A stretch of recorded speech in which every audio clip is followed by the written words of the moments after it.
Today I bring you half moon pose. This is a standing balance pose. It's a very challenging standing balance pose, so I recommend you take it at the wall the first, maybe several times that you take this pose. We start off with our back very, very close to the wall and a yoga block close to us. Come into warrior two legs, so you've got a lunge in the front leg, back leg is straight, toes pointing a little bit towards the front, or towards that front leg. Looking down at the block, you start to reach for the block as you hop that back leg forward until that back leg lifts, and then start to straighten the front leg. Okay, your leg may come up higher or lower than mine.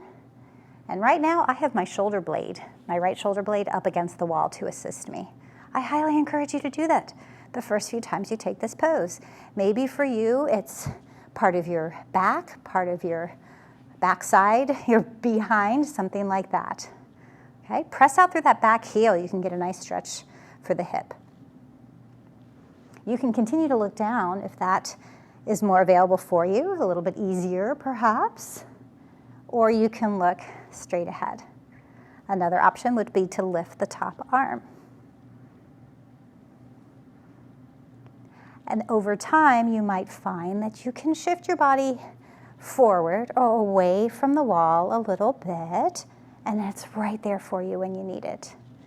Over time, you might find that you don't need to touch the wall at all. Coming out, slowly lower that back leg down, if at all possible.